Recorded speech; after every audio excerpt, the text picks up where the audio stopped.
Shalom saudara-saudaraku yang terkasih di dalam nama Tuhan Yesus. Senang sekali boleh kembali berjumpa bersama saya dalam channel Christ Center Official dalam renungan saat teduh Kamis 9 Desember 2021. Terima kasih buat setiap saudara-saudara yang tetap setia boleh mengikuti renungan ini. Mari sebelum kita masuk lebih dalam lagi untuk mendengarkan firman Tuhan, kita bersatu di dalam doa. Allah Bapa yang berada di surga, sungguh kami bersyukur kalau hari ini, pagi ini, kami datang kepada Tuhan dengan hati yang penuh sukacita. Tuhan yang menghibur, Tuhan yang menguatkan, Tuhan yang mengangkat kami, sehingga kami tidak goyah, sehingga kami tetap mengalami iman yang teguh di dalam Engkau.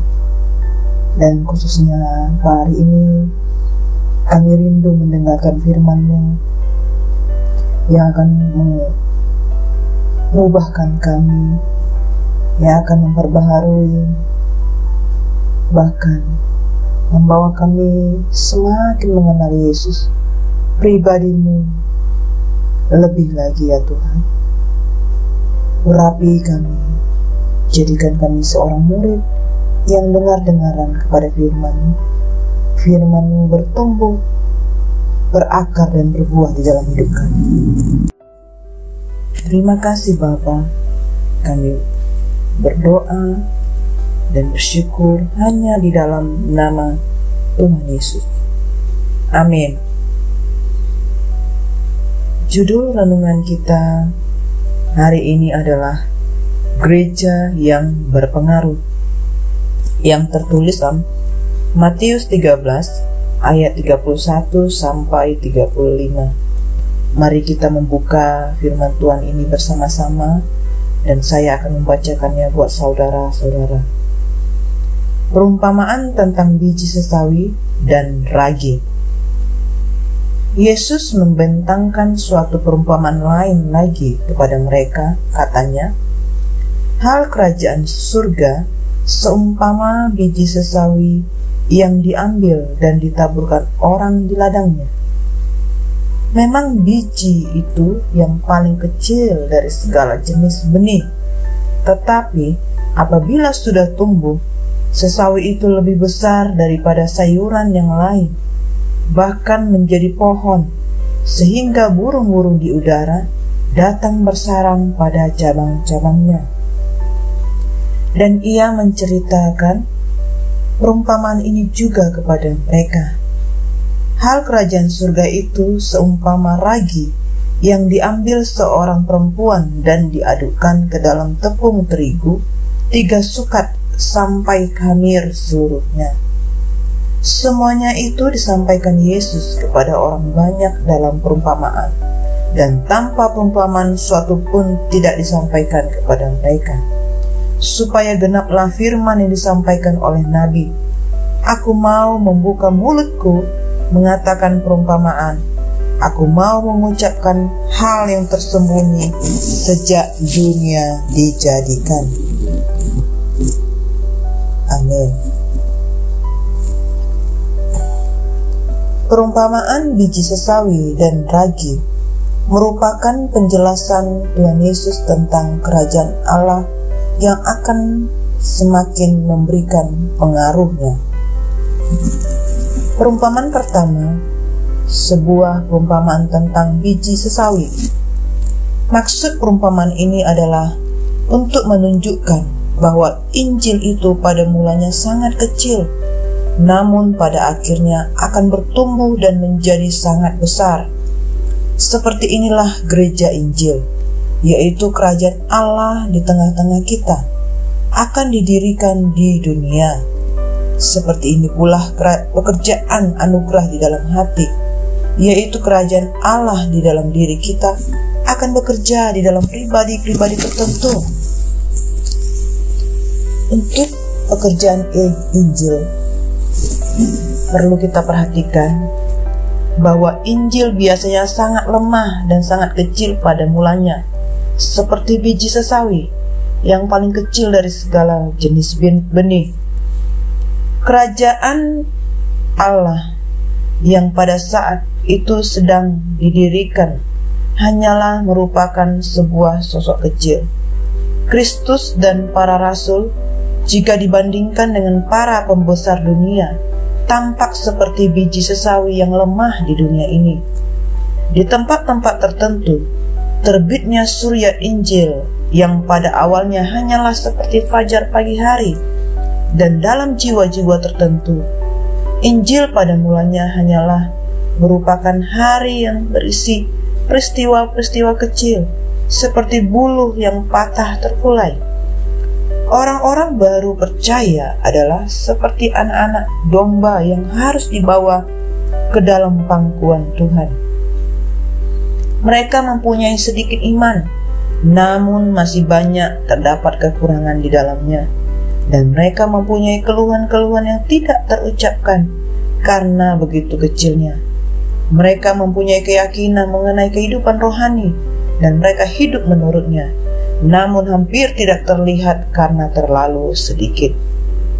Walaupun demikian, benih itu bertumbuh dan semakin tampak. Kerajaan Kristus secara ajaib maju. Orang-orang dengan mudah memasukinya, dan bangsa-bangsa pun terlahir seketika, kendati dengan segala perlawanan yang dijumpainya, baik dari neraka maupun dari bumi. Dalam jiwa yang mempunyai anugerah sejati, kerajaan itu akan benar-benar bertumbuh walaupun mungkin tidak terasa. Biji sesawi itu kecil, tetapi bagaimanapun juga biji itu adalah benih yang mempunyai daya untuk bertumbuh. Anugerah akan menancapkan akarnya pada tanah dan semakin bercahaya dan bercahaya. Kebiasaan-kebiasaan mulia semakin diperkuat, perbuatan-perbuatan yang benar semakin dipergiat, pengetahuan semakin diperjelas, iman semakin diteguhkan, dan kasih semakin dikobarkan. Itulah tandanya benih sedang bertumbuh. Benih itu pada akhirnya bertumbuh menjadi sangat kuat dan berguna. Apabila sudah tumbuh dan dalam kematangan, biji itu akan menjadi pohon yang ukurannya jauh lebih besar di negara-negara Timur Tengah daripada di negara Inggris. Gereja itu seperti pohon yang besar yang dijadikan sarang bagi burung-burung. Umat Allah datang kepadanya untuk mendapat makanan dan beristirahat, berteduh, dan berlindung. Prinsip anugerah dalam diri sebagian orang, bila mereka sungguh memilikinya, akan bertahan dan disempurnakan pada akhirnya. Anugerah yang bertumbuh akan menjadi anugerah yang kuat dan akan membawa banyak buah. Orang-orang Kristen yang bertumbuh harus memiliki keinginan untuk menjadi berguna bagi orang lain. Seperti halnya biji sesawi yang bertumbuh bagi burung-burung di udara, sehingga orang-orang yang tinggal di dekat atau di bawah bayangan mereka akan dibuat menjadi lebih baik. Perumpamaan kedua, ragi yang dicampur ke dalam adunan tepung terigu. Maksud dari perumpamaan ini banyak kesamaannya dengan perumpamaan sebelumnya, yaitu menunjukkan bahwa Injil dengan perlahan-lahan akan menang dan berjaya. Namun ini terjadi juga secara diam-diam dan tidak terasa. Pemberitaan Injil itu seperti ragi dan bekerja seperti ragi di dalam hati orang-orang yang menerimanya. Seorang perempuan mengambil ragi. Itulah pekerjaan hamba-hamba Tuhan. Ragi itu tersembunyi di dalam tepung terigu 3 sukat. Seperti tepung terigu, hati itu lembut dan lentur. Hati yang lembutlah yang berkemungkinan mendapat keuntungan dari firman Tuhan. Ragi yang dicampurkan ke dalam gandum yang tidak tumbuh di tanah tidak akan berhasil. Begitu juga dengan Injil di dalam jiwa yang tidak rendah hati dan tidak hancur terhadap dosa. Hukum Taurat menggiling hati dan kemudian Injil mencampurkan ragi ke dalamnya. Tepung terigu itu sebanyak 3 sukat dan jumlah yang sangat besar. Namun ragi yang sedikit akan membuat khamir seluruh adonan. Tepung terigu itu harus teraduk-aduk terlebih dahulu sebelum menerima ragi. Seperti halnya hati harus dihancurkan dahulu supaya berkabung dan menderita rasa sakit sehingga siap menerima firman, supaya bisa menerima setiap pesan-pesan yang ditanamkannya. Ragi harus disimpan di dalam hati, bukan untuk dirahasiakan, tetapi supaya aman. Pikiran-pikiran batinnya kita harus tertuju kepada firman Tuhan, dan kita harus menyimpannya, seperti Maria yang menyimpan perkataan-perkataan Kristus di dalam hatinya, yang tertulis di dalam Lukas 2 ayat 51. Ketika seorang perempuan menaruh ragi dalam tepung terigu, itu dilakukannya supaya ragi itu memberikan rasa dan kelezatannya ke dalam tepung terigu itu. Begitu pula halnya dengan kita. Kita harus menyimpan baik-baik firman Tuhan di dalam jiwa kita, supaya kita dapat dikuduskan olehnya. Ragi yang tersembunyi di dalam adonan itu bekerja di dalamnya. Ia meragi di dalamnya. Demikianlah firman Tuhan itu hidup dan kuat. Ragi yang bekerja dengan cepat, demikian pula firman Tuhan, namun secara perlahan-lahan. Seperti itulah ragi bekerja di dalam dunia. Para rasul dengan pemberitaan mereka tanpa terlihat menaruh segenggam ragi ke dalam banyak umat manusia, dan ragi itu mempunyai dampak yang ajaib. Dengan ragi itu dunia dibuatnya menjadi khamir, dan pengertian tertentu ia membuat dunia jungkir balik, dan secara perlahan-lahan membuat perubahan yang indah dalam rasa dan kelezatannya. Keharuman Injil tersebar di mana-mana, seperti yang tertulis di dalam 2 Korintus 2 ayat 14. Dengan demikian, keberhasilan Injil terjadi bukan oleh kekuatan lahiriah yang dapat dilawan dan ditaklukkan, melainkan oleh Roh Tuhan yang bekerja dan tiada yang dapat menghalanginya. Begitu pula halnya dengan ragi di dalam hati kita. Injil melakukan banyak perubahan, bukan terhadap tubuh jasmaninya, sebab adonannya tetap sama, melainkan dalam hal mutu atau kualitasnya. Injil membuat kita menikmati kelezatan yang tidak pernah kita nikmati sebelumnya, dan membuat segala sesuatu yang sebelumnya tidak terasa lezat menjadi lezat. Demikian juga dengan kerajaan surga. Dimulai dari apa yang sangat kecil dan tidak diperhatikan. Tuhan Yesus memulai dengan mengumpulkan sekelompok nelayan sederhana untuk menyebarkan berita tentang kerajaannya. Kemudian kematian dan kebangkitan Tuhan disaksikan dan dikisahkan oleh para murid. Gereja mula-mula dimulai dengan beberapa orang pengikut Yesus yang masih setia. Mereka kemudian menjadi golongan yang tertindas. Namun demikian, Tuhan menyertai mereka sehingga mereka giat mewartakan kerajaan surga. Berita Injil kemudian mulai mempengaruhi rakyat di dalam kekaisaran Romawi, sampai kemudian Kristen menjadi agama negara. Pengikut Kristus makin banyak dan berkembang sampai saat ini, baik secara kuantitas maupun kualitas.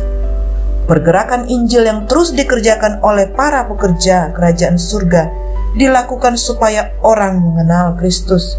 Dengan menebarkan cinta kepada sesama, kita memberi kontribusi positif bagi kebersamaan sosial di tengah masyarakat. Seperti pohon yang menjadi tempat berteduh burung-burung, demikian pula kehadiran kita menjadi peneduh bagi mereka yang belum mengenal Kristus.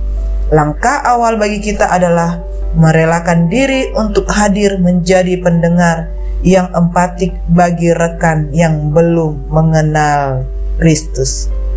Demikianlah firman Tuhan yang dapat kita renungkan hari ini. Mari kita berikan hati kita menjadi tanah yang subur untuk benih firman Tuhan ini bertumbuh, berakar, dan berbuah. Kita tidak hanya sekedar menjadi pendengar, tapi kita menjadi pelaksana firman Tuhan yang kuat. Mari kita tutup di dalam doa. Allah Bapa yang di surga, kami sungguh bersyukur buat firman-Mu yang mengajar, menghidupkan, membangkitkan iman kami, sehingga kami terus bergairah untuk dapat melakukan firman-Mu. Tuhan, ini kami, seluruh hamba-hamba-Mu dimanapun saat ini kami berada. Ajar kami, urapi kami. Roh Kudus mencerahkan pemikiran kami, memperbaharui kami, menjadi semakin seperti Yesus. Firman-Mu yang meneguhkan kami, dan kami mau taat untuk dapat melakukannya. Terima kasih Bapa, berkati kehidupan kami, aktivitas kami selanjutnya, apa yang akan kami lakukan, Tuhan buat berhasil. Tuhan memberikan kemenangan bagi setiap kami. Tuhan yang menyertai kami dengan tanda-tanda heran, dengan mujizat-mujizat. Bahkan kami melangkah bersama-sama dengan Tuhan. Kami berani karena Tuhan bersama dengan kami. Terima kasih Bapa. Kami bersyukur dan kami berdoa hanya di dalam nama Tuhan Yesus. Haleluya. Amin. Semangat pagi dan semangat beraktivitas. Tuhan Yesus memberkati.